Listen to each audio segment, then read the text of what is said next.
Hey, did you hear the great news? Biden said he's forgiving everyone's student loan debt. And guess who's gonna pay for it? Watch today's video. One shot, now the future is yours. Go! I'm turning dreams into reality. Yeah, it's one shot, now the future is yours. Go! Check it out, here we go. I love it. We definitely want to win this election, so guess what we should do? We should just print money and give it away so we pick up some votes. That is really what's happening right now. How could it not be? Think of everything that is wrong with just saying, hey, you've incurred debts to invest in yourself and go to college, and you know what? Screw that. Screw investing in yourself. Don't take responsibility for your financial future. The government's going to take care of everything. There's no way this isn't a step in the direction of more socialism. Check it out. I am 1,776% sure that we shouldn't just be printing money for other people, because it's not really the government just printing money, which, by the way, increases inflation. Guess what it's really doing? It's you and I actually paying for other people's education. That's what our tax dollars are actually doing. And for just a moment, think how crazy that kind of is. On August 24th, President Biden announced that most federal student loan borrowers will be eligible for some type of forgiveness. If you did not receive a Pell Grant, a type of aid available to low-income undergraduate students, you're available for up to $10,000 and up to $20,000 if you did. Those earning above $125,000 a year, they're going to be excluded. But anyone else that incurred college debt, good news. I told them that if they graduated from high school, I would pay for their college education. I've made some empty promises in my life. Now, of course, Biden has all sorts of hopes and dreams of what this will actually lead to. Let's take a look at what is reported from CBS. In his speech, Biden claimed that about a third of borrowers had debt but never finished their degree. Biden believes that college debt prevents people from starting families or businesses, and hopes that money tied up in loans will now be put to productive use.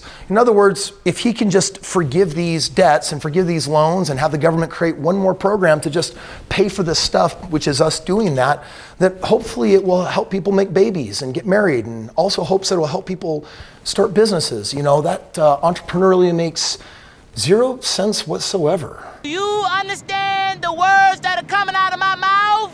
It's kind of ironic because entrepreneurs of all people really understand that they're responsible for everything in a business. They're the last people to eat. They're the first people to lead. They're the last people to go home. They're the hardest working people. 50% of our nation's GDP, what makes this country so great, is built on the backbone of business owners. And so right now, I think we have a massive disconnect between this whole conversation of college. Check it out. I got kids, and it's interesting. Like, am I telling my kids to go to college? 50-50, kind of. Because the reality is there is a hoax in the system of what we're all sold and what we think is going to be good for us. But then there's the reality of what responsible adults actually do to grow families, take care of them, or have successful businesses. And don't get me wrong, I love education. But do I think that the people should be paying for it? Well, so here's the reality. Only 13.5% of the population has student debt. Education, it's a privilege, not a right, which often comes with the responsibility of student debt. By bailing students out of debt, this signals to the next generation that working hard to get scholarships, it's not even necessary. And it's unfair to previous generations who worked hard for it. I don't have any student debt. You know why? Because I had a full-time job while I was in college, and I made sure that I didn't go into debt, even though I was paying for my education. Even though I did graduate and I got my degree, I had to become a responsible human being that could figure that out instead of just hoping all this free stuff was just gonna come my way. Go give away money! Yeah! Okay, yeah, just go give away money. So I need to tell you this. I'm positive that Biden isn't doing this because midterm elections are coming up. There's no way he's doing this to get a whole bunch of free support from the population. People are like, dude, vote for that guy. We're gonna get $10,000, $20,000 rebated back. We're gonna have our debts paid off. How is that not going to be a popular but very confusing message? The truth is, somebody actually is paying for this, because this is not a new tax yet, but check it out. So far, Biden has not made a plan for how the forgiven loans will be paid for. This means that the government will either print more money or taxes will be raised, and the next generation, they're gonna be the ones picking up the tab. Those are the ones paying for it. Right now, understand, with the trillions of dollars that we have printed, more than we've ever printed in our entire history, has put us into such a debt model that The government, Biden himself is like, this is confusing. You think that there's a connection between printing money and inflation? And he literally claims stupidity. We've seen him do that. Stupid! It's kind of genuine, I actually think. What's really going on though is inflation now is hitting 8 and 9, could topple at 10, 11, 12%. It could take years, even decade or more to actually work out this crisis of, well, when we need money, we should just print more of it. Which is why I think one of our criteria for ever selecting a president needs to be someone that has owned a very large corporation that understands that you can only pay for things that you've earned. You gotta take profits and then you can buy things. And that if you just keep printing yourself out of these problems, eventually the whole system is going to corrupt itself and it's gonna fall apart. Now, I'm gonna tell you, if it seems that I'm a little bit worked up on this, it's because I have beliefs about debt. There are good debts and then there are bad debts. In general, a bad debt costs you money and you want to avoid it. A good debt is something you do want. I believe when a human being invests in themselves into a mentoring program or working in some type of internship or goes to college and pays for that, what they're really doing is investing in their future. And I don't think that's something that we should take lightly, and it's something that we should not take away from them. Let's address the bad debts and then we'll talk about the good debts. For many occupations, the college system is in fact broken. If the education that a student takes the loan out for doesn't result in a job that can pay back these loans, then the education was not worth the money in the first place. The government shouldn't be encouraging college education for the sake of simply just getting a degree. The majority of degrees people get, they don't even use in the real world. So people are picking up sometimes $100,000 or $200,000 or $250,000 worth of debt just to have an educational experience, but not actually go into a field that's actually gonna personally benefit them. It's a massive thing to start life out with, and then you gotta spend decades climbing out of that hole. If you ever go to Houston. Don't take my word for it. Check out the statistic. The top 5 jobs with the most student debt regret. Number 1, occupational therapists. Over $200,000 of debt, 67% regret. Then you have veterinarians, $276,000 worth of debt. They regret their profession 58%. Chiropractors, $250,000 worth of debt, 57% regret. Physical therapists, almost $200,000, 57%. Teachers, paying $100,000 to raise the next generation, 52% regret. How would you like to go $100,000, $200,000, $300,000 in debt only to find out that you had greater than a 50% chance of regretting the decision in the first place? My friends, there's gotta be a better system than that, and let me show you what it is.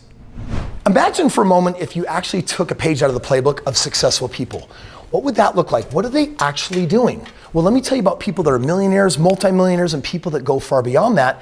They have a very different relationship with debt, and it's not bad, it's actually good.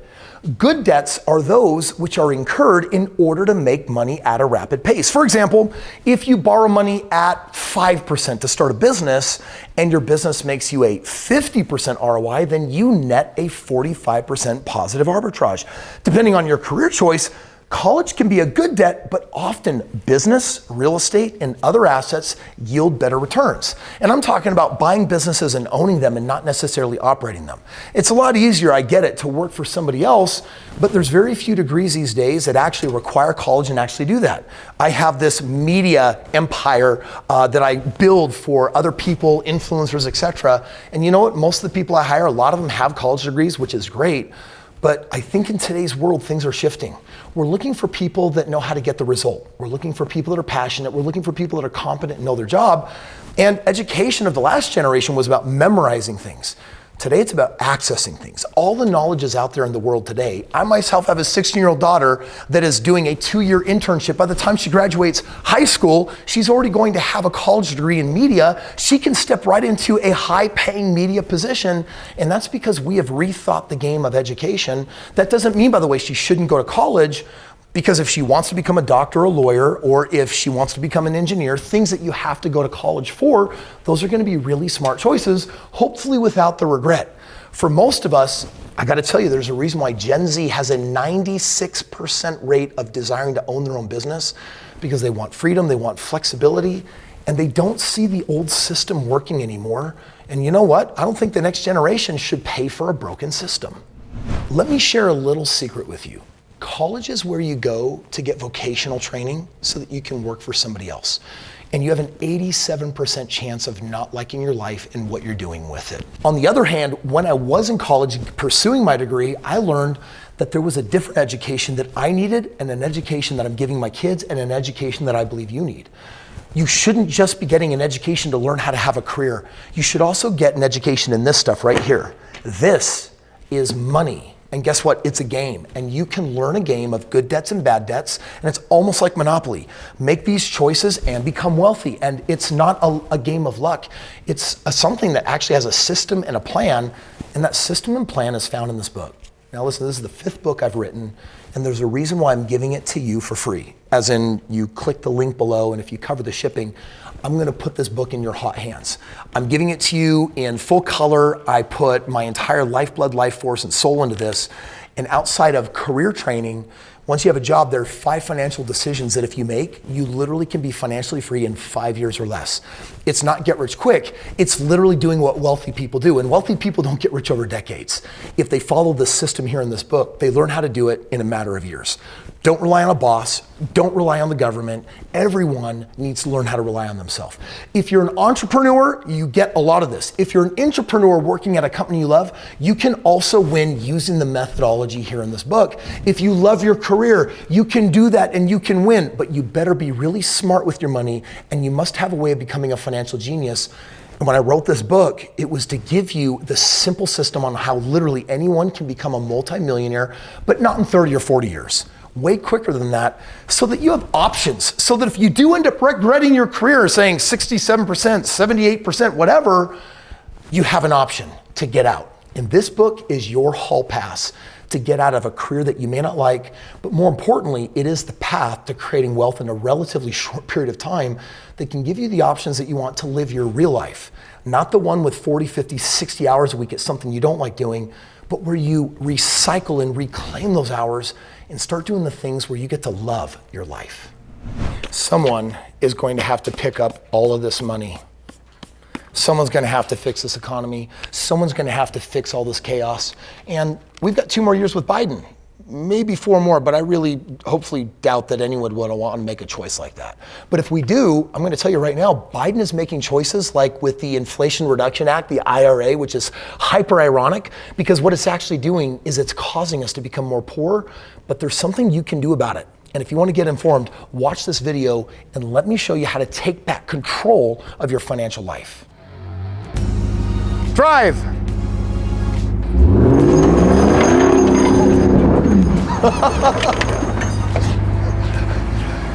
Did you walk in fast enough? I gotta go faster. You gotta go way faster. Hey Trent,